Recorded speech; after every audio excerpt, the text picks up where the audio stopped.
Hey Canucks fans and hockey fans in general, let's talk about the Stanley Cup Final. I'm Clay Emo, I'm at Canuck Clay on Twitter. I'm at Clayton Emo on Instagram. I'm the founder of the GLCPC, the Good Looking Canucks Positivity Club. This is my Canucks take all in one take. It's Clay's Canucks commentary for Saturday, Saturday, September the 19th. This is where you get Canucks insight that's positive and timely. Was working all day. We put on an online conference, went very well. So I have time now to record this, do a tiny bit more work, probably get a drink of water, and then head home and watch game one. And a quick programming note before I talk about game one of Dallas and Tampa Bay in the final. The latest Stanley Cup final, I think, in history, starting in September 19th, which is crazy. Quick programming note, gonna start up my Ask Me Anythings again, because we're nearing the off season. The Canucks have had their off season for the past 2 weeks now. So reminder that if you leave a question here on YouTube or on Twitter, I'll try and get to as many of them as I can, whether they're hockey, Canucks related or not. Personal, that's fine too, as long as it's within reason. So I will start that up again tomorrow. So if you have any questions for me, leave it for me as a comment here, and I will do my best to get to them in tomorrow's vlog.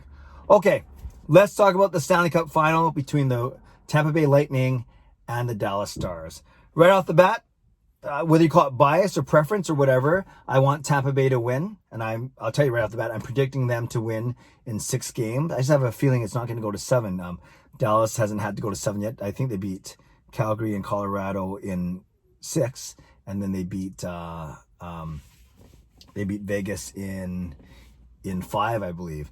So they've had, and then I think the Islanders, Tampa Bay beat the Islanders in 6, and I can't remember what happened the previous, but I don't think either team's gone to 7. And I just have a feeling that this round isn't going to go to 7 games. That's just my gut feeling. And Tampa Bay is my 3rd favorite team. Those of you that follow me know that obviously the Vancouver Canucks are my favorite team, followed by the Winnipeg Jets as my 2nd favorite team, and the Tampa Bay Lightning are indeed my 3rd favorite team, and my favorite team out of the East. And I like almost all their players except for that game that Paquette tried to run over both Pettersson and Besser, I think, on the same shift. If you guys remember that game from, I think it was last season now. But otherwise, I do like the Tampa Bay team, and I'll get to why I like them as I explain why I think they're going to win. So yes, Tampa is my 3rd favorite team in the entire league, and I'm picking them to win in 6 games.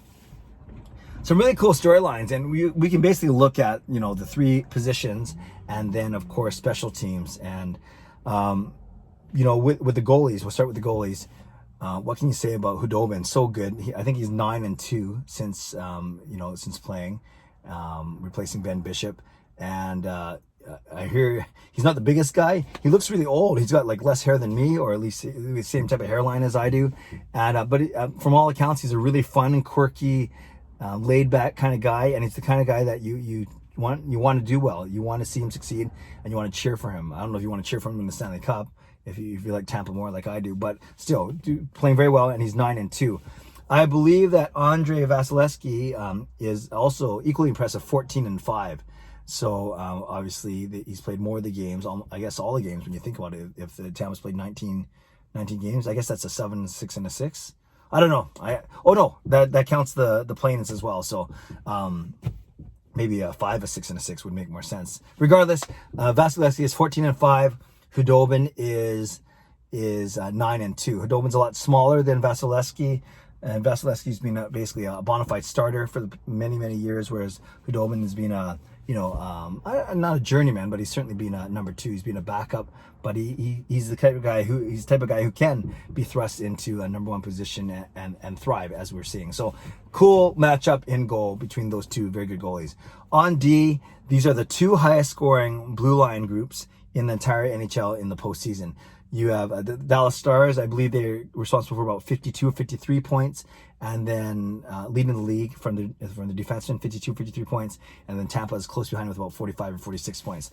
Now in Dallas, you have the big 3 of course, Miro Heiskanen, you have John Klingberg, and you have Lindell. All 3 guys really good puck movers, and they're an exciting team to watch from the back end for sure.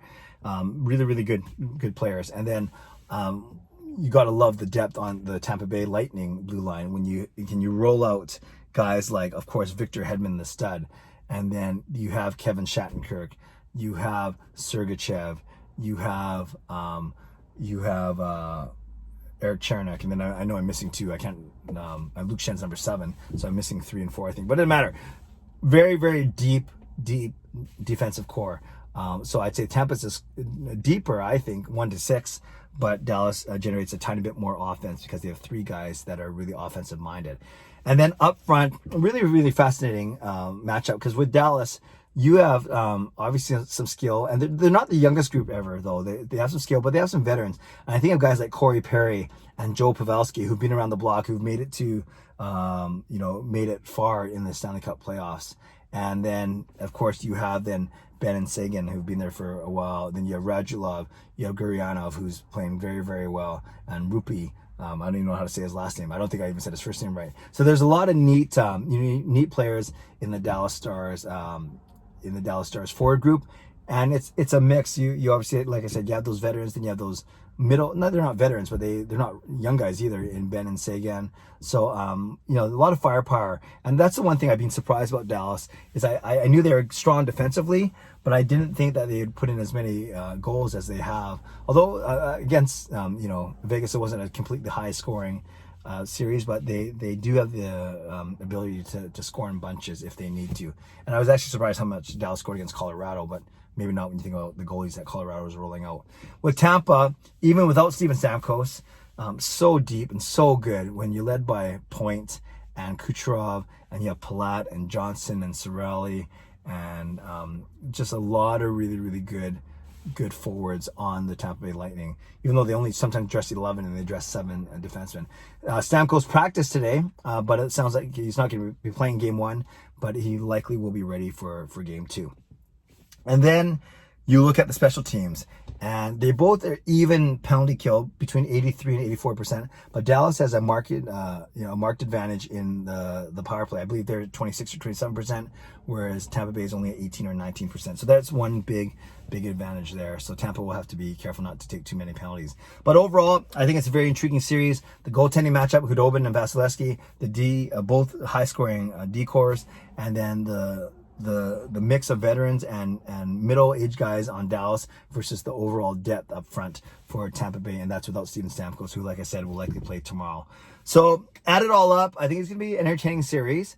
And I think, though, Tampa is the team that I've pegged since the start of the season to come out of the East and potentially win the whole thing. So let's stick with that prediction, and let's go with Tampa Bay in 6. Would love your thoughts. Give me your prediction. That's the question of the day, is give me your prediction for the series. You can reply to that, and you can, of course, ask me anything that you want to ask me, and hopefully I'll get to it in tomorrow's vlog. So enjoy game 1. Leave a comment below. I love to read, react, and reply, whether it's an answer to your prediction, my question of a prediction from you, or a question for tomorrow's Ask Me Anything. Subscribe if you like to. Like this video if you like to. Stay safe, stay healthy, take care of yourselves, and take care of each other. God bless. Feels weird to say this because they're not playing, but I'll still say it. Go Canucks, go.